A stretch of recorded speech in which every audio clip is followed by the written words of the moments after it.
नमस्कार, आप देख रहे हैं भास्कर समाचार और मैं अरुण राठी एक बार फिर से आप तमाम दर्शकों का स्वागत करता हूं। आज हमारे साथ जो हस्ती मौजूद है, बीजेपी के प्रदेश प्रवक्ता आलोक अवस्थी जी। इनसे चुनाव को लेकर चर्चा करते हैं। आलोक जी, स्वागत है आपका हमारे चैनल पर। नमस्कार। अच्छा आलोक जी, जिस तरीके से विधानसभा चुनाव से पहले उथल-पुथल मची हुई है, कुछ नेता पार्टी छोड़ के भाग रहे हैं, किस तरीके से देख रहे हैं? देखिए, भारतीय जनता पार्टी हमेशा गरीब कल्याण की योजनाओं को लेकर के और एक ईमानदार नेतृत्व के बीच में, जनता के बीच में रही है। और उथल-पुथल जिन पार्टियों में मची है, ये आना-जाना ये आप हर विधानसभा चुनाव या लोकसभा चुनाव से पहले देखेंगे। जी। तो मेरा ये कहना है कि जनता बहुत समझदार है उत्तर प्रदेश की। उसको पता है कि उसको सुरक्षा किस सरकार ने दी है, उसको पता है कि उसको बिजली किस सरकार ने दी है, उसको पता है कि दंगाइयों पर किसने अंकुश रखा है। तो जनता को आज जो है, जितने भी राजनीतिक दल हैं, वो ये समझ नहीं पा रहे हैं कि जनता क्या चाहती है। आप देखिए, 2012 में अखिलेश यादव की सरकार बनी थी। सरकार बनने के 2 साल के बाद ही क्यों नहीं झूठ का मुलम्मा उतर गया उनका। लोकसभा के चुनाव में सोपड़ा साफ हो गया समाजवादी पार्टी का, जबकि सत्ता में वो थे मुख्यमंत्री बनते हुए। 2017 में 5 साल सरकार चलाने के बाद उनके अंदर इतनी ताकत नहीं रही कि वो अकेले चुनाव लड़ पाते। वो अखिलेश यादव जो है कांग्रेस के साथ मिलकर चुनाव लड़े। तो जिस व्यक्ति को अपने शासनकाल पे ही खुद पे भरोसा ना रहा हो और लगातार परिवारवाद की बात और एक क्षेत्रवाद की बात करता रहा हो, वो हमारे सामने नहीं टिक सकता है। अच्छा, वैसे भाजपा मैनेजमेंट में नंबर 1 पार्टी मानी जाती है। जितना अच्छा मैनेजमेंट भाजपा का है, इतना अच्छा और किसी पार्टी का नहीं है। जिस तरीके से नेता भाग रहे हैं कि इसकी जानकारी पहले क्यों नहीं हो पाई? देखिए, जो भी नेता आज गए हैं, वो नेता भी चुनाव से पहले कहीं से आए थे। तो हमारा कमिटेड कार्यकर्ता तो नहीं थे, लेकिन समाज में हमारी विचारधारा से प्रभावित होकर के वो आए थे। आज उनको लगता है कि यहाँ पर जो है उनकी दाल नहीं गलने वाली थी, क्योंकि हमारी सरकार जब किसी को काम मौका देती है तो काम भी लेती है और काम हमने उनसे भरपूर लिया है। आपने देखा होगा किस तरीके से स्वामी नाथन मौर्य जी ने अभी श्रमिकों के आंकड़े दिए हैं, किस तरीके से रोजगार के आंकड़े दिए हैं। तो सरकार में ने कितना काम उनसे ले लिया है वो खुद बता करके गए हैं। खुद बता के गए हैं कि अखिलेश यादव की सरकार में कोई काम नहीं हुआ था। आप उनका इंटरव्यू देखिए। तो मेरा इतना ही कहना है कि जनता जनार्दन लगातार भारतीय जनता पार्टी को 2/3 बहुमत से समर्थन देती आ रही है। चाहे नगर निगम का चुनाव देख लीजिए, आप पंचायत का चुनाव देख लीजिए, आप बसपा के साथ जब मिलकर ये चुनाव लड़े थे अखिलेश यादव तब का चुनाव देख लीजिए। इससे बड़ा तो गठबंधन यूपी में कभी नहीं हुआ कि बसपा और सपा मिलकर लड़े और साफ हो जाए। तो सीधी-सी बात ये है कि हमने नरेंद्र मोदी जैसे ईमानदार नेता, उनकी बनाई हुई नीतियों को जो योगी आदित्यनाथ जी, जो दूसरे ईमानदार नेता ने ज़मीन पे उतारा, उसका लाभ हमें मिला है। अच्छा, जिस तरीके से आपने कहा कि प्रदेश में दोबारा से भाजपा की सरकार बनने जा रही है। अगर सरकार बनती है, तो ऐसे भगोड़ों को क्या दोबारा से पार्टी में जगह दी जाएगी? मुझे लगता है कि पार्टी नेतृत्व हमारा बहुत विशाल हृदय के हैं। वो ये देखते हैं कि पार्टी का कार्यकर्ता क्या चाहता है, जनता क्या चाहती है। उसके अनुसूर अनुसार ही हमारी नीतियाँ बनती हैं, उसके अनुसार ही हमारे यहाँ लोगों के दायित्व बदलते हैं। आपने देखा होगा कितने ही कार्यकर्ता जो हैं पार्टी में काम कर रहे हैं। मैं भी पार्टी का एक निष्ठावान कार्यकर्ता हूँ, मुझे मीडिया में काम दिया है। हमारे जैसे अन्य कार्यकर्ताओं को मंत्री बनने का भी मौका मिला है, कई लोगों को विधायक बनने का मौका मिला है। समय-समय पर पार्टी तय करती है किसको कहाँ पे रखना है। चुनाव को लेके क्या नीतियाँ बनाई हैं जो तय करेगी कि जीत का मार्ग क्या होगा?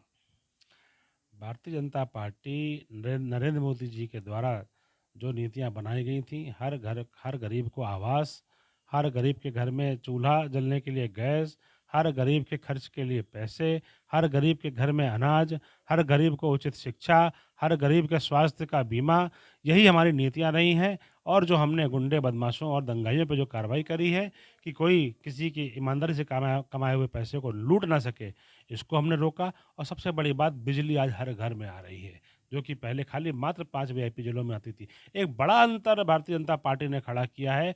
पिछली सरकारें, आप 3 सरकारें देख लीजिए और भारतीय जनता पार्टी की आज की सरकार देख लीजिए। 15 साल के आंकड़ों को भारतीय जनता पार्टी ने अपने कार्यकाल में पलट दिया है और विकास की तरफ ले गए हैं। अच्छा, अवश्य जी, कुछ विधानसभाओं में जो बीजेपी के नेता हैं या प्रचारक हैं, उनके विरोध सामने आ रहा है। इसको किस तरीके से आप देख रहे हैं? देखिए, लोकतंत्र है, लोकतंत्र को अपनी बात कहने का अधिकार है। कहीं पर विरोध अगर आता भी है तो उसको भी सुना जाता है, लेकिन हम अपनी नीतियों के आधार पे काम पे हैं। हम किसी व्यक्ति आधारित पार्टी नहीं है। भारतीय जनता पार्टी एक लाखों लाख कार्यकर्ताओं का समूह है, जहाँ पर देवतुल्य कार्यकर्ता जो है अपने को मुख्यमंत्री प्रधानमंत्री मान करके लड़ते हैं। इसलिए भारतीय जनता पार्टी में निष्ठावान कार्यकर्ता की हमेशा जो है उनको उनको इज्जत मिलती है, उनको सम्मान मिलता है, और जब जिस तरह का दायित्व पार्टी संगठन देता है वो उनको मिलता है।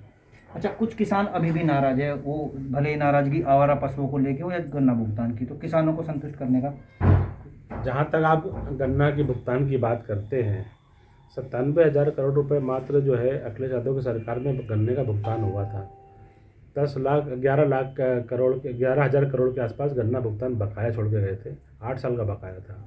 भारतीय जनता पार्टी ने 1,54,000 करोड़ रुपए का भुगतान किया है, जो बकाया अखिलेश छोड़ के गए थे उनको भी किया है।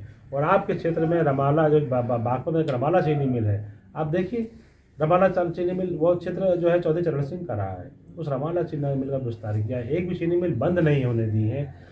कोरोना के काल में भी जो उद्योग चलता रहा, खाली जो है चीनी मिलें चलती रही हैं, बाकी सारे उद्योग बंद हो गए थे। विश्वव्यापी संकट था, लेकिन हम गन्ने किसानों के साथ खड़े रहे। आज गन्ना किसानों के आज जो घर में जब वो पानी लगाने जाते हैं तो उनको भागना रात भर करना ही पड़ता है। आज 18 घंटे बिजली आती है। आज डीजल के धुएं से अपनी आंखें नहीं फोड़नी पड़ती हैं, डीजल के को जो खरीदने नहीं जाना पड़ता है। आज बिजली उनके दरवाजे पे आ रही है, और हमारी सरकार ने तो ट्यूबवेल के भी दाम आधे कर दिए हैं। अवस्थी जी, कहीं ना कहीं युवा भी नाराज है। युवाओं के रोजगार को लेके क्या योजनाएं बना रही है? जैसे कुछ भर्तियां जो अधर में लटकी हुई है, पेपर परीक्षाएं भी रद्द हो रही हैं, युवा काफ़ी नाराज है, उनको कैसे बनाएंगे? आपने युवा नाराज नहीं है, आज युवा को मौका मिल रहा है। पहले भी भर्तियां होती थी, एक जाति विशेष के एक जो है क्षेत्र विशेष के लोगों को पैसा ले दे करके भर्तियां होती थी। आपने देखा होगा समाजवादी पार्टी में 4 भर्ती बोर्डों को माननीय उच्च न्यायालय ने भंग कर दिया था। यूपीएससी का जो उनका बोर्ड था, कुख्यात अनिल यादव उसमें चेयरमैन थे, उनको भंग करने के साथ साथ सीबीआई इंक्वायरी भी हाईकोर्ट ने करी थी। 2 लाख से अधिक 2 लाख 2 हज़ार नियुक्तियाँ सरकारी नौकरी में अगले सरकार ने करी थी। उसके विपरीत योगी आदित्यनाथ जी सरकार ने 5.5 लाख सरकारी नौकरियाँ 4.5 लाख सरकारी नौकरियाँ पारदर्शी तरीके से दी। हमारा एक भी भर्ती बोर्ड बंद नहीं हुआ, कहीं पे भी अदालत को हस्तक्षेप नहीं करना पड़ा, योग्य उम्मीदवारों को जो है मौका मिला है। और हम आगे भी इसी तरीके से ईमानदारी से पारदर्शी तरीके से सरकारी नौकरियां देंगे। आपने देखा होगा किस तरीके से उत्तर प्रदेश के अंदर पलायन हो रहा था, हमारे यहाँ उद्योगों का पलायन हो रहा था, लोगों का पलायन हो रहा था, इतना ज़्यादा अपराध बढ़ा हुआ था, इतना दंगाइयों को इतना हाथ और तुष्टिकरण हो रहा था कि उद्योग धंधे भाग रहे थे। आज उद्योग धंधे इसलिए हमारे यहाँ प्रदेश में आए हैं, 3 लाख करोड़ का इन्वेस्टमेंट आया है, जिसकी वजह से 2 करोड़ लोगों को रोजगार उत्पन्न हुआ है। और ये इसलिए हो पाया है क्योंकि हमने दंगाइयों में एक दंगा नहीं होने दिया, उनके अंदर भय व्याप्त किया है। जो अपराधियों से जनता भयभीत रहती थी, आज वो अपराधी भयभीत रहते हैं, या तो जेल के अंदर हैं या प्रदेश छोड़ के भाग चुके हैं। आपने देखा हुआ किस तरीके से आंसुओं से रोता हुआ अतीक अहमद, आज तक कभी अतीक अहमद रोया है? वो तो जनता को रुलाता था। आज इस सरकार की कड़ी कार्रवाई की वजह से आंसुओं से रो रहा था, आप सबने मीडिया में दिखाया है। मुख्तार अंसारी 2 साल तक प्रदेश छोड़ के भाग गए, व्हीलचेयर में जाके बैठ गए। जिस व्यक्ति के आतंक से पूरा प्रदेश पीड़ित था, कई सरकारें आई और गई, उनके राज में कोई फर्क नहीं पड़ा। हमने उनको भी काबू में लेकर के आए हैं। 2000 करोड़ रुपए की संपत्तियों को जब्त किया है, बुलडोजर चला के ध्वस्त किया है। इतनी कड़ी कार्रवाई आज तक अगर किसी ने की है तो भारतीय जनता पार्टी ने की है, और हमारा युवा का भविष्य भारतीय जनता पार्टी में सुरक्षित है। आपने सुरक्षा की बात की, आपने रोजगार की बात करी, कहीं ना कहीं आपने बीजेपी ने बसपा से अगर सपा से हम कंपैरिजन करके देखें तो रोजगार अधिक दिया है, क्योंकि सपा ने भी लगभग 2 लाख रोजगार दिया था और अपने के अनुसार 4.5 लाख रोजगार बीजेपी हमने नौकरी दी सरकारी, 2 करोड़ रोजगार दिया है, सरल 4.5 लाख नौकरियां दी हैं। और उसमें अगर आप जोड़ लेंगे एडॉक नौकरी जिसको हम कहते हैं तटस्थ नियुक्तियाँ, 3 लाख लोगों को वो भी नियुक्तियाँ दी गई हैं और पारदर्शी तरीके से दी गई हैं। अखिलेश यादव की तरह से हमने क्षेत्रवाद नहीं चलाया, अखिलेश यादव की तरह से हमने जातिवाद नहीं चलाया कि आपने वोट तो सबका लिया, जब देने की बारी है तो आपने एक खाली जाति विशेष को, एक क्षेत्र विशेष को दिया।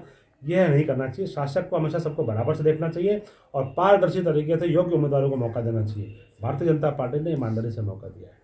अच्छा, कहीं ना कहीं जाट वोटर को लेके क्या कहेंगे कि जिस तरीके से जाट को आरएलडी का रीड वोटर माना जाता है? देखिए, जाट समाज से अलग नहीं है, जाट हमारा अन्नदाता है, किसान है, और भारतीय जनता पार्टी ने किसानों के लिए पलक पावने बिछाए हैं। जहाँ तक कि 3 कानूनों की बात आती है, उसमें भी हम जब कुछ लोगों को समझा नहीं पाए तो प्रधानमंत्री जी ने स्वयं माफ़ी मांगी है और कहा है कि हम इसको वापस लेते हैं। हमने तो बिजली के क्षेत्र में बड़ा काम किया है, हमने गन्ना किसानों के लिए चीनी मिलों का कार्यकाल, चीनी मिलें अभी बंद नहीं होने दी हैं, और कोरोना काल में भी क्योंकि किसानों को नुकसान होता हमने सारी मिलें चलवाई। हमने जो है फर्टिलाइज़र हर घर घर तक पहुंचाया। आज जो है 6,000 रुपया सालाना हम किसानों के पहुंचा रहे हैं, उससे कितनी ताकत मिली है। हमने आज किसानों को स्वास्थ्य बीमा दिया है, 5 लाख रुपए का स्वास्थ्य बीमा दिया है। कौन सरकार ने, किसी ने क्यों नहीं दिया? इसके पहले तमाम सरकारें आई, उन्होंने जनता से विमुख क्यों रखे? राजीव गांधी कहते थे कि हम 100 रुपये भेजते हैं, 85 पैसा कहाँ गायब हो, 85 रुपये कहाँ गायब हो जाता है, हमें नहीं पता है। तो हमें ऐसी सरकार क्यों चाहिए जो जिसको 85 रुपये का हिसाब नहीं पता है? हमारी सरकार तो 100% की सरकार है। 100 रुपया अगर मोदी जी दिल्ली से भेजते हैं तो 100 रुपया किसान के और गरीबों के खाते में जाता है। मेरा इतना ही कहना है। अच्छा, विधानसभा चुनाव को लेकर मतदाताओं को क्या अपील करेंगे? मेरा मतदाताओं से यही कहना है कि अगर आपको योगी आदित्यनाथ जी का शासन पसंद आया है, भारतीय जनता पार्टी का शासन पसंद आया है, अगर हमने ईमानदारी से अपराधियों पर कार्रवाई करी है, अगर हमने ईमानदारी से दंगाइयों पर कठोर कार्रवाई करी है, अगर हमने आतंकवादियों को फांसी की सज़ा दिलाई है, अगर हमने किसानों के घर पर जो है 2,000 रुपया की 10 किस्तें पहुंचाई हैं, अगर हमने हर घर में बिजली पहुंचाई है, अगर हमने हर घर में जो है गैस पहुंचाई है, अगर हमने गरीबों को छत में छत दिया है, और हमने हर व्यक्ति के स्वास्थ्य की चिंता करी है, तो आप ज़रूर भारतीय जनता पार्टी को वोट दीजिए। ये मौका आपको अगर चूक गए तो फिर से किस जंगल राज में आप जाएंगे, या आपको स्वयं चिंता करना चाहिए कि 2016 का उत्तर प्रदेश कैसा उत्तर प्रदेश था। शुक्रिया आलोक जी हमारे साथ जुड़ने के लिए। तो ये थे आलोक अवस्थी जी, जो भारतीय जनता पार्टी के प्रदेश प्रवक्ता है।